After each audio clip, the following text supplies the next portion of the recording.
आप सभी भक्तों को आने वाली नवरात्रि यानी कि शारदीय नवरात्रि की हार्दिक शुभकामनाएं। नमस्कार दोस्तों, स्वागत है आपका एक बार फिर से आपके अपने YouTube चैनल टोटल वास्तु ज्ञान में। शारदीय नवरात्रि को लेकर लोगों के मन में बहुत ही ज्यादा कंफ्यूजन की स्थिति बनी हुई है। कुछ लोग 21 सितंबर को बता रहे हैं तो कुछ लोग 22 सितंबर को बता रहे हैं। यहाँ तक कि कई बड़े पंडित ज्योतिष गुरु भी इस बार की शारदीय नवरात्रि को लेकर कंफ्यूजन में बने हुए हैं और कोई सही सटीक जानकारी नहीं दे रहे हैं। लेकिन भक्तों, आज की इस वीडियो में हम आपको बताएंगे कि आने वाली शारदीय नवरात्रि कब से शुरू हो रही है, कब समाप्त होगी, किस तारीख को व्रत रखा जाएगा, महाअष्टमी कब है, कुंवारी कन्या भोज कब है और विजयादशमी किस दिन पड़ने जा रही है। यह सभी जानकारी हम आपको इस वीडियो में प्रदान करने वाले हैं। साथ ही इस वीडियो में हम जानेंगे कि नवरात्रि का पूजन कैसे करना चाहिए, किन महिलाओं को नवरात्रि का व्रत रखना चाहिए और किन्हें नहीं रखना चाहिए, व्रत और पूजा के नियम क्या हैं। साथ ही भक्तों, हम आपको इस वीडियो में यह भी बताएंगे कि शारदीय नवरात्रि के दौरान कौन से 5 काम हमें भूलकर भी नहीं करने चाहिए। इन सभी बातों पर आज के इस वीडियो में हम आपको विस्तार से बताएंगे। यह वीडियो आपके लिए बहुत ही ज्ञानवर्धक साबित होने वाली है, इसलिए इसे अंत तक जरूर देखें और कमेंट बॉक्स में जय माता दी अवश्य लिखें। हिंदू पंचांग के अनुसार शारदीय नवरात्रि बहुत महत्वपूर्ण होती है क्योंकि इसी समय देवी दुर्गा के 9 रूपों की पूजा की जाती है। घट स्थापना और कलश स्थापना किस दिन और किस शुभ मुहूर्त में करनी चाहिए, अखंड ज्योत जलाने का सही तरीका क्या है, पूजा विधि और मंत्र कौन कौन से हैं, इन सभी महत्वपूर्ण विषयों पर इस वीडियो में जानकारी दी जाएगी। इसीलिए आप वीडियो को पूरा ही देखें, आधा अधूरा न देखें। कई लोग होते हैं जो वीडियो को बीच बीच से देखते हैं, काट काट कर देखते हैं और फिर ऐसे व्यक्ति को जीवन में कभी सफलता हासिल भी नहीं हो सकती। इसलिए वीडियो को आधा अधूरा छोड़कर न जाएं, आप वीडियो को पूरा ही देखा करें। दोस्तों, नवरात्रि पर यदि आप व्रत रखते हैं तो आपको क्या खाना चाहिए और यदि आप व्रत नहीं रखते हैं तो आपको क्या खाना चाहिए और इन दोनों ही स्थितियों में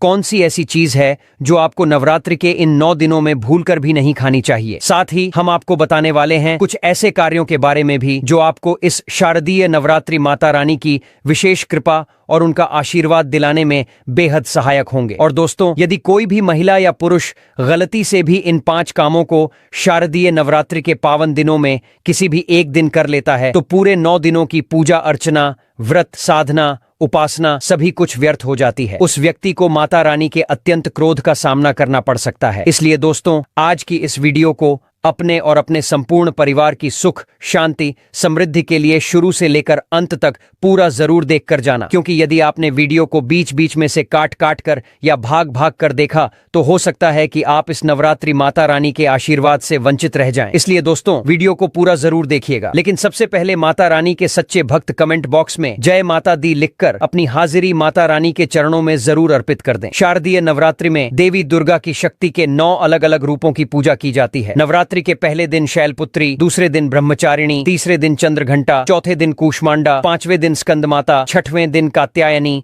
7वें दिन कालरात्रि, 8वें दिन महागौरी और 9वें दिन सिद्धिदात्री की उपासना की जाती है। शारदीय नवरात्रि माँ दुर्गा द्वारा राक्षस महिषासुर के वध और भगवान राम की रावण पर विजय के रूप में मनाई जाती है। भक्तों, हिंदू पंचांग के अनुसार शारदीय नवरात्रि का पर्व हर साल अश्विन माह के शुक्ल पक्ष की प्रतिपदा तिथि से शुरू होकर धूमधाम से मनाया जाता है। यह पर्व आमतौर पर सितंबर या अक्टूबर में आता है और इसकी तारीखें हर साल बदलती हैं क्योंकि ये हिंदू पंचांग के आधार पर तय की जाती है। शारदीय नवरात्रि को अश्विन नवरात्रि भी कहा जाता है। 2025 में यह पर्व 22 सितंबर सोमवार से शुरू होकर 2 अक्टूबर गुरुवार तक मनाया जाएगा। शारदीय नवरात्रि के 10वें दिन दशहरा का पर्व मनाया जाता है जो बुराई पर अच्छाई की जीत का प्रतीक है। भक्तों, शारदीय नवरात्रि में माता रानी की आराधना करने से भी दुख और संकट समाप्त हो जाते हैं। कुछ लोग पूरे 9 दिन व्रत रखते हैं जबकि कुछ पहले और आखिरी दिन उपवास रखते हैं। हर किसी की अपनी अलग अलग मान्यताएं होती हैं और हर उपासना का अपना महत्व होता है। बहुत से लोग जानते होंगे कि एक साल में 4 नवरात्रि होती हैं, 2 गुप्त नवरात्रि और 2 सार्वजनिक रूप से मनाई जाने वाली नवरात्रि। चैत्र और शारदीय नवरात्रि को विशेष रूप से मनाया जाता है जबकि गुप्त नवरात्रि साधकों के लिए अधिक महत्वपूर्ण होती है। हम आपको जो भी जानकारी दे रहे हैं वह शास्त्रों और पंचांग पर आधारित होती है। नए हैं तो चैनल को सब्सक्राइब कर लें ताकि आपको आगे भी ऐसी ही महत्वपूर्ण जानकारियां मिलती रहें। दोस्तों, आप जानते हैं कि नवरात्रि साल में 4 बार आती है। इनमें से 2 गुप्त नवरात्रि होती हैं और 2 प्रमुख नवरात्रि जिन्हें बड़े हर्षोल्लास से मनाया जाता है। शारदीय नवरात्रि, जिसे अश्विन नवरात्रि भी कहा जाता है, दशहरे से पहले आती है और इसे बहुत धूमधाम से मनाया जाता है। चैत्र नवरात्रि नया संवत शुरू होने के साथ आती है, लेकिन शारदीय नवरात्रि को अधिक लोक उत्सव के रूप में मनाया जाता है। माघ नवरात्रि और आषाढ़ नवरात्रि गुप्त नवरात्रि होती हैं, जिनका विशेष महत्व साधकों के लिए होता है। लेकिन शारदीय नवरात्रि का भी विशेष महत्व है, क्योंकि यह देवी दुर्गा के 9 रूपों की आराधना का पर्व है और इसे विजय, शक्ति और धर्म की स्थापना से जोड़ा गया है। शारदीय नवरात्रि का पर्व हर साल श्रद्धा और जोश के साथ मनाया जाता है, लेकिन इस साल इस पर्व में कुछ खास बात है जो इसे और भी विशेष बना रही है। इस बार मां दुर्गा अपनी सवारी के रूप में हाथी पर सवार होकर आ रही हैं। हिंदू धर्म में देवी दुर्गा की सवारी का बहुत महत्व होता है और जब वह हाथी पर सवार होकर आती हैं, तो इसे एक खास शुभ संकेत माना जाता है। हाथी को भारतीय संस्कृति में शांति, समृद्धि और यादों का प्रतीक माना जाता है। इसे भगवान गणेश की सवारी भी माना जाता है और अब जब मां दुर्गा हाथी पर सवार हो रही हैं, तो यह समय और भी अधिक महत्व रखता है। इसका मतलब है कि आने वाला समय देश में शांति और समृद्धि का प्रतीक होगा। यह संकेत है कि हमें इस समय अपने जीवन में शांति, सकारात्मकता और समृद्धि की दिशा में कदम बढ़ाने चाहिए। शारदीय नवरात्रि हिंदू धर्म का एक महत्वपूर्ण पर्व है, जो हर साल खास तौर पर मां दुर्गा की पूजा और व्रत के लिए मनाया जाता है। इस साल शारदीय नवरात्रि का आरंभ 22 सितंबर 2025 दिन सोमवार को हो रहा है और यह 1 अक्टूबर 2025 तक चलेगा। हालांकि इस बार शारदीय नवरात्रि 9 दिन की होगी। इस वीडियो में हम आपको नवरात्रि पूजा विधि, कलश स्थापना, मुहूर्त और अन्य महत्वपूर्ण जानकारी प्रदान करेंगे, ताकि आप इस पर्व को पूरी श्रद्धा और विधि विधान से मना सकें। चलिए भक्तों, अब हम चैत्र नवरात्रि की सही डेट, टाइम और शुभ मुहूर्त के बारे में भी जान लेते हैं। लेकिन भक्तों, आगे की जानकारी बताने से पहले आपसे एक रिक्वेस्ट करते हैं कि अगर आप इस चैनल पर नए हैं तो चैनल को सब्सक्राइब करके वीडियो को एक लाइक जरूर करें। साथ ही आप अपनी राशि को कमेंट बॉक्स में जरूर डाल दें, क्योंकि हम राशि से जुड़ा भाग्य भी बताते हैं और भाग में चल रही परेशानियों को तत्काल दूर करने के लिए आसान से आसान उपाय भी बताते हैं। इसलिए आप अपनी राशि कमेंट बॉक्स में जरूर डाल दें। वैदिक पंचांग के अनुसार हर साल आश्विन माह के शुक्ल पक्ष की प्रतिपदा तिथि से शारदीय नवरात्र की शुरुआत होती है। इस अवधि को मां दुर्गा के 9 रूपों की पूजा अर्चना करने के लिए शुभ माना जाता है। भक्त विधि पूर्वक मां दुर्गा की उपासना कर व्रत करते हैं। धार्मिक मान्यता के अनुसार शारदीय नवरात्र व्रत करने से साधक को सभी भय से छुटकारा मिलता है और माता रानी की कृपा प्राप्ति होती है। ऐसे में चलिए भक्तों, अब हम जान लेते हैं शुभ मुहूर्त के बारे में। हिंदू पंचांग के अनुसार आश्विन माह के शुक्ल पक्ष की प्रतिपदा तिथि की शुरुआत 22 सितंबर को रात 1:23 पर हो रही है और इसका समापन 23 सितंबर को रात 2:50 पर होगा। ऐसे में शारदीय नवरात्रि का आरंभ 22 सितंबर से हो रहा है, जो 1 अक्टूबर 2025 को समाप्त होगी। कलश स्थापना की बात करें तो कलश स्थापना नवरात्रि की पूजा का एक महत्वपूर्ण हिस्सा होता है। इस दौरान विशेष मुहूर्त में कलश स्थापना करने से मां दुर्गा की कृपा प्राप्त होती है। ज्योतिषाचार्य के मुताबिक शारदीय नवरात्र के पहले दिन घट स्थापना का मुहूर्त सुबह 6:09 से लेकर सुबह 8:06 तक रहेगा। ऐसे में कलश स्थापना के लिए कुल अवधि 1 घंटा 56 मिनट की होगी। वहीं अगर किसी वजह से आप सुबह के मुहूर्त में कलश स्थापना न कर पाएं, तो आप अभिजीत मुहूर्त में भी कलश की स्थापना कर सकते हैं, जिसका मुहूर्त सुबह 11:49 से लेकर दोपहर 12:38 तक रहेगा। अभिजीत मुहूर्त सुबह 11:49 से लेकर दोपहर 12:38 तक है। इन मुहूर्तों में कलश स्थापना करना विशेष फलदायक होता है। आप इन समयों में अपने घर या पूजा स्थल पर कलश स्थापित कर सकते हैं। नवरात्रि के दौरान कुछ खास नियमों का पालन करने से माता दुर्गा की कृपा प्राप्त होती है। सबसे पहले काले रंग के वस्त्र पहनने से बचें। धार्मिक मान्यताओं के अनुसार काला रंग नकारात्मकता का प्रतीक माना जाता है, इसलिए इसे नवरात्रि में नहीं पहनना चाहिए। इसके अलावा शराब, तंबाकू और मांसाहारी भोजन से पूरी तरह परहेज करें, क्योंकि ये नवरात्रि के दौरान वर्जित होते हैं। नाखून काटना, बाल कटवाना या दाढ़ी बनवाना भी ना करें, क्योंकि इसे धार्मिक शास्त्रों में अशुभ माना गया है। नवरात्रि के दौरान प्याज और लहसुन का सेवन ना करें, बल्कि सात्विक भोजन ग्रहण करें। साथ ही ब्रह्मचर्य का पालन करें और हर दिन देवी दुर्गा के अलग अलग स्वरूपों की पूजा करें। दुर्गा सप्तशती का पाठ भी करें। इन नियमों का पालन करने से न केवल व्रत का फल शुभ होता है, बल्कि घर में सुख, समृद्धि और शांति बनी रहती है। अगर आप यह नियम सही तरीके से पालन करते हैं तो नवरात्रि का व्रत आपके लिए बेहद फलदायी होगा और माता दुर्गा की विशेष कृपा आप पर बनी रहेगी। अगर आप शारदीय नवरात्र में माता रानी की कृपा प्राप्त करना चाहते हैं तो रोजाना पूजा अर्चना कर मां दुर्गा को सिंदूर अर्पित करें। धार्मिक मान्यता के अनुसार इस उपाय को करने से माता रानी प्रसन्न होकर साधक को धन समृद्धि का आशीर्वाद प्रदान करती हैं। साथ ही वैवाहिक जीवन में खुशियों का आगमन होता है। अगर आप कुंडली में मांगलिक दोष का सामना कर रहे हैं तो नवरात्र के प्रथम दिन मां शैलपुत्री की पूजा करें। धार्मिक मान्यता के अनुसार मां शैलपुत्री पुत्री की उपासना करने से विवाह में आ रही बाधा दूर होती है। दोस्तों, वीडियो में आगे की जानकारी बताने से पहले अभी तक कमेंट बॉक्स में जय माता लक्ष्मी नहीं लिखे हैं तो जय माता लक्ष्मी जरूर लिखना। जब आप हमारे कमेंट बॉक्स में जय माता लक्ष्मी लिखते हैं तो हमें काफी अच्छा लगता है और आप हमारी वीडियो को लाइक करते हैं तो हमारा मनोबल बढ़ता है, जिससे कि अच्छी अच्छी जानकारी हम आप सभी लोगों के लिए लेकर के आते हैं। चलिए भक्तों, अब हम जान लेते हैं कि चैत्र नवरात्रि में कौन कौन से काम नहीं करने चाहिए। नवरात्रि में भूलकर भी नहीं करें ये 6 काम, नहीं तो माता दुर्गा होंगी नाराज, नहीं होती घर में बरकत। भक्तों, चैत्र नवरात्रि का पावन पर्व आ चुका है, जो सिर्फ पूजा और भक्ति का समय नहीं बल्कि संयम और आत्मनिर्भरता का भी समय है। इस दौरान कुछ विशेष बातों का ध्यान रखना जरूरी है, क्योंकि यह पर्व सकारात्मकता और आस्था का होता है। अगर आप नवरात्रि के 9 दिनों में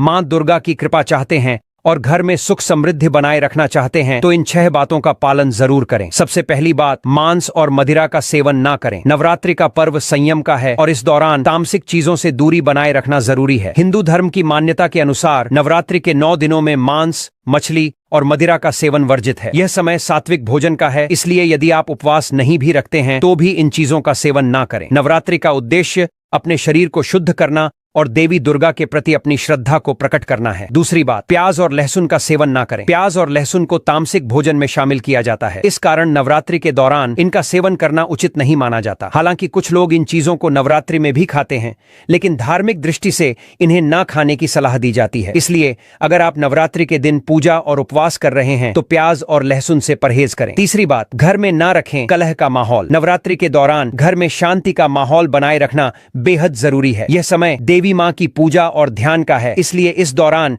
किसी भी तरह की कलह, तकरार और लड़ाई झगड़ा ना करें। अगर घर में कोई तनाव या विवाद होता है तो वह न केवल घर का माहौल खराब करता है बल्कि पूरे नवरात्रि के दौरान शुभता और सकारात्मक ऊर्जा का प्रवाह भी रुकता है। इसके अलावा नवरात्रि के दौरान किसी के लिए भी अपशब्दों का प्रयोग ना करें, क्योंकि इससे घर में नकारात्मकता आती है और त्योहार की खुशियां फीकी पड़ सकती हैं। भक्तों, अब चौथी बात, बड़ों का अपमान ना करें। जो घर अपने बड़े बुजुर्गों का अपमान करता है वहां कभी भी सुख और समृद्धि का वास नहीं होता। नवरात्रि के दौरान तो बड़ों का सम्मान और उनके आशीर्वाद और भी महत्वपूर्ण हो जाता है। धर्म हमें यही सिखाता है कि हमें हमेशा अपने से बड़े लोगों का आदर करना चाहिए, उनकी बातों का सम्मान करना चाहिए। बड़ों के आशीर्वाद से घर में बरकत आती है और मां दुर्गा की कृपा बनी रहती है। इसलिए नवरात्रि के दौरान किसी भी हाल में अपने से बड़ों का अपमान ना करें। पांचवी बात, नवरात्रि का पर्व सिर्फ भक्ति का ही नहीं बल्कि संयम का भी पर्व है। इस दौरान शारीरिक और मानसिक दोनों प्रकार के संयम का पालन करना जरूरी है। शारीरिक संयम का मतलब है कि इस समय फिजिकल रिलेशन से बचें और किसी भी वल्गर गतिविधि से दूर रहें। मानसिक संयम का अर्थ है अपनी सोच को सकारात्मक रखें, ध्यान और साधना में मन लगाएं। नवरात्रि के दौरान अपने शरीर और मानसिक स्थिति को शुद्ध रखना अत्यंत महत्वपूर्ण है। अगर आप नवरात्रि के दौरान इन 5 महत्वपूर्ण नियमों का पालन करते हैं तो आप निश्चित रूप से मां दुर्गा की कृपा प्राप्त कर सकते हैं। इन नियमों के पालन से घर में सुख समृद्धि का वास होगा और नवरात्रि के इस पवित्र पर्व का सही मायनों में लाभ मिलेगा। ध्यान रखें, नवरात्रि का पर्व संयम, आस्था और सकारात्मकता का होता है, इसलिए इन छोटी छोटी बातों का ध्यान रखना आपके लिए बेहद फायदेमंद होगा। चलिए भक्तों, अब हम कलश स्थापना की विधि के बारे में आपको जानकारी दे देते हैं ताकि आप कलश स्थापना की प्रक्रिया को जान सकें। नवरात्रि के पहले दिन सबसे पहले देवी देवताओं का आह्वान करें। इसके बाद एक मिट्टी के बड़े पात्र में मिट्टी भरें और उसमें ज्वारे के बीज डालें। अब थोड़ा सा पानी छिड़क कर मिट्टी को नम करें ताकि बीज अच्छे से उग सकें। इसके बाद एक गंगा जल से भरा हुआ कलश लें और उसमें सुपारी, दूर्वा घास, अक्षत और सिक्का डालें। फिर कलश के ऊपर मौली बांधें। अब कलश के किनारों पर आम के 5 पत्ते रखें और उसके बाद कलश को ढक्कन से ढक दें। अब एक नारियल लें और उसे लाल कपड़े या चुनरी से लपेट नारियल पर भी मौली बांधें। पूरी विधि के लिए सबसे पहले भूमि को अच्छी तरह से साफ कर लें, फिर ज्वारे वाले पात्र को रखें, उसके ऊपर कलश स्थापित करें और फिर कलश के ढक्कन पर नारियल रख दें। इसके बाद सभी देवी देवताओं का आह्वान करते हुए नवरात्रि की पूजा विधि पूर्वक आरंभ करें। कलश स्थापना के बाद उसे 9 दिनों तक मंदिर में रखें। हर दिन सुबह और शाम कलश में पानी डालते रहें ताकि ज्वारे अच्छे से बढ़ सकें और पूजा की पूरी प्रक्रिया विधिवत पूरी हो। इस प्रकार श्रद्धा और विश्वास के साथ कलश स्थापना करने से घर में सुख, समृद्धि और आशीर्वाद का वास होता है। चलिए भक्तों, अब हम जान लेते हैं कि नवरात्रि में 9 दिन माता रानी की पूजा कैसे करनी है। नवरात्रि के दौरान माता दुर्गा की पूजा करने के लिए यदि आपके पास समय कम है और आप सरल विधि से पूजा करना चाहते हैं तो यह तरीका आपके लिए बेहतरीन रहेगा। सबसे पहले नवरात्रि पूजा के लिए कुछ आवश्यक सामग्री जुटा लें, जैसे एक चौकी,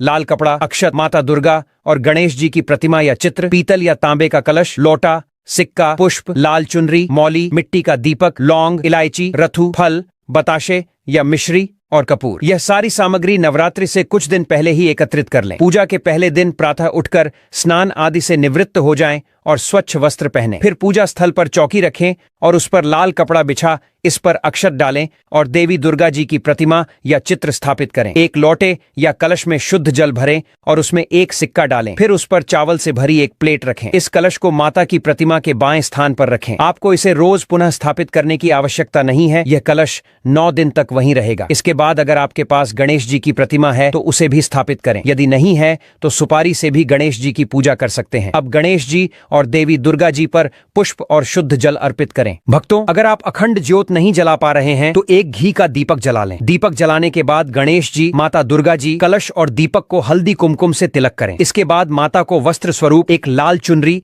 या लाल कपड़ा अर्पित करें और भोग स्वरूप बताशे, मिश्री और फल अर्पित करें। हवन के स्थान पर आप एक मिट्टी के दीपक में कपूर जला सकते हैं और उसमें लौंग का एक जोड़ा डाल सकते हैं। यह हवन पूरे घर में सकारात्मक ऊर्जा का संचार करेगा। यह दीपक और कपूर 9 दिनों तक जलता रहे। इससे वातावरण में सकारात्मकता बनी रहती है। अगर आप कन्या पूजन नहीं कर पा रहे हैं तो आप घर पर छोटी कन्याओं को बुलाकर उन्हें फल, प्रसाद, मिठाई या दही जलेबी खिला सकते हैं और श्रद्धा अनुसार दान दक्षिणा भी दे सकते हैं। इसके अलावा आप माता के भजन सुन सकते हैं और उनकी आरती उतार सकते हैं। पूजा के अंत में दीपक और धूप दिखाकर माता दुर्गा और गणेश जी की आरती उतारें। आरती के बाद अपने मन में आने वाली भूल चूक के लिए भगवान से क्षमा भी मांगे। आपका नवरात्रि का यह पूजा तरीका सरल, सटीक और प्रभावी रहेगा। सबसे महत्वपूर्ण बात यह है कि आपकी श्रद्धा और आस्था माता दुर्गा के प्रति सच्ची होनी चाहिए, क्योंकि यदि आप सच्चे मन से पूजा करते हैं तो देवी की कृपा निश्चित रूप से आप पर बरसती है। अगर आपको ये जानकारी उपयोगी लगी हो और आप चाहते हैं कि ऐसे ही भक्ति से जुड़ी बातें आप तक पहुंचती रहें तो वीडियो को लाइक करें, चैनल को सब्सक्राइब करें और कमेंट में जय माता रानी लिखना न भूलें।